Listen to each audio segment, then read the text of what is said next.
April's always slow. There's a reason why I planned one of the biggest videos I've ever made for April. Valve's in Hawaii. Yes, not everybody goes to Hawaii at the same time. As far as I understand it, they go in groups, but the majority of Valve is in vacation mode through the month of April. That's fine. They've done that every year since they've effectively formed as a company. The Valve Hawaii Retreat. Cool. Well, the problem is not everybody goes on vacation, I guess, and it seems as if whatever Valve is working on right now, the individuals responsible for that work just cannot wait to tell the public about it. Because since I published my massive documentary about the history and development of Half-Life 3, and I mean, hey, there's also 4 more of those videos in production right now, so if you're at all interested in Valve history, and about 50% of you watching are not subscribed. So you've probably seen the headline that somebody who works for Valve was in the room that they developed Half-Life 3, and they were very confident in saying that. This person was later asked about it, like, hey, aren't you gonna get in trouble for saying this? And they were effectively like, well,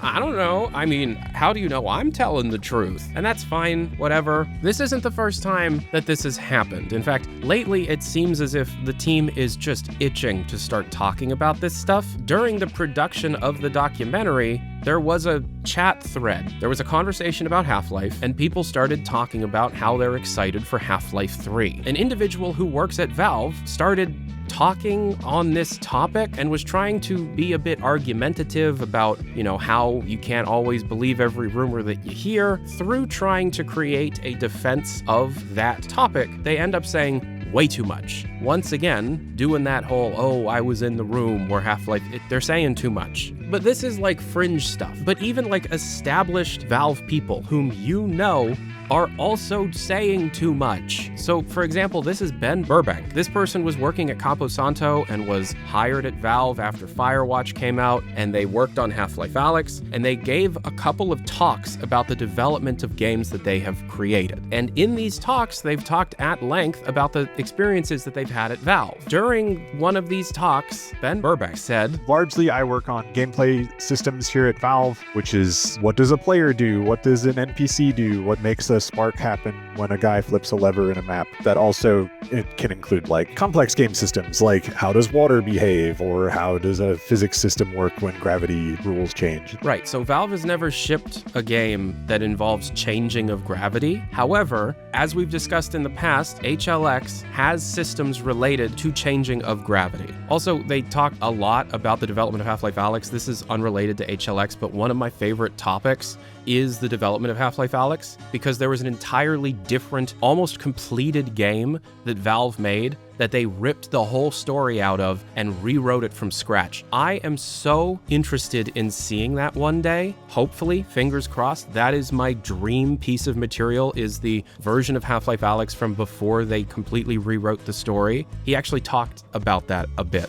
It's interesting. We helped make the video game Half-Life HLX. We took some of those same learnings. In fact, there's a part even in the game where you have a radio and you're talking to some of the same voice actors from Firewatch, because we liked working with them. But that game originally started as just a shooting gallery. Like, they were just going to make a thing where you can play a little bit of Half-Life content. But over the years, it turned into more of a full story-based game. Some of the people who helped completely recreate the story from scratch, while still fitting inside the existing track, the existing maps that had been made. Like, the company was not happy with how the story was going, so we helped rewrite it. This is not the ideal way to write a story. Typically, you should have some idea what your story is going to be before you build all the content, but that's just how Half-Life games get built sometimes. Are you interested in a video about the pre-write Half-Life HLX? Because I could talk for hours about that. I love that topic. By the way, and in the rest of the talk, a lot of other stuff is discussed. NPC communication and a heightened level of interactivity within a polished AAA space. We already know that one of the main focus systems of HLX has to do with NPC AI, not like LLM AI, like traditional video game AI, and how their state, their quote-unquote mood, affects how they interact with their environment, interact with other NPCs, and most importantly, interact and communicate with the player character. Fun little side note, when we first reported on the HEV suit existing in the code of Deadlock back in August, Valve quickly updated the game to remove some of these references and renamed the HEV suit to the Burbank suit. If you've seen the documentary about the history of Half-Life 3 that I published, then you've seen this clip. And so I took those those and push them just a little further, but use those in both the Half-Life games, game and the Portal games. That's Mike Moraski, head music guy at Valve Software. This guy has made music for Team Fortress 2, Portal 2, Half-Life Alyx, and a bunch of other stuff. Of course, he shouldn't have said the thing that he said, but it's really funny. He did an interview with the same person 1 year later. This interview was recorded like a few weeks ago. Yeah.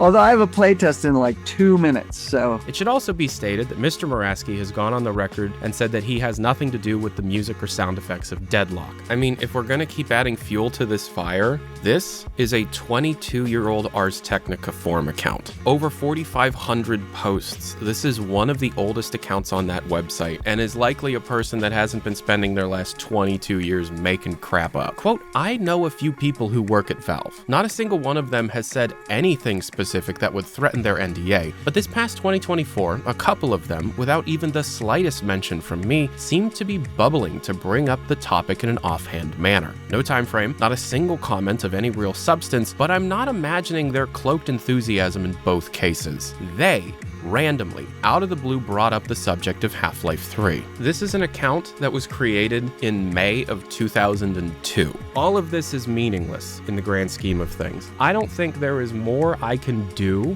say, report that will further prove HLX's existence more so than I already have. Everything else, barring some big leak that involves actual visual elements, from now until the announcement of the project is just icing on the cake. We are already in a very strong understanding of what this project is mechanically. That's not going to stop me from doing as much digging as I can all of the time. Obviously, that's what I love to do. But I mean, like, how many more times do we need an employee slip up or another data mine string to convince everybody out there that they're working on a really crazy project and everybody involved seems to be bursting at the seams to tell the public about it? Obviously, we don't know when this is going to be announced, but it's my professional speculation that the time between announcement and release is going to be very short. The announcement of Half-Life Alyx in November and its release 5 months later was due to the fact that Valve wasn't entirely confident in announcing the very first Half-Life game in 13 years being a spin-off that you don't play Gordon Freeman as, that doesn't continue the story, wink wink, and also is VR exclusive. Obviously, people were still incredibly excited for it, and it was a success, but there was some anxiety there trying to broach the subject for the first time in well over a decade. If Valve were to just shadow drop HLX, I wouldn't be surprised. More realistically, I could see the game be announced and then released like a month or so later. So it truly is an any day now thing, but that any day could be any time between now and like a year from now. Obviously, they would want to make sure they get this thing right, so the time that they're going to spend polishing it up could be infinite. But I've got like 4 other really big videos akin to the documentary currently in the outlining phase, and the first one is going to be deep diving into exactly what Half-Life 2 Episode 3 was mechanically. If you're at all interested in the future of Valve Software, the future of the Half-Life franchise, or the future of other things I care about, like 90s PC computing and id Software, click the subscribe button. Do it. Do it right now. It's free. Helps me out more than you think, and like 50% of you aren't subscribed. I'm Tyler McVicker, the Passionate Gamer. Thank you so much for watching. Discord server, invite link down in the description below. If you want to watch these videos early and get your name in the credits, Patreon page down in the description below. Talk to y'all later. Peace and hair grease. Adios.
even Hammer has progressed, immensely since then, and even since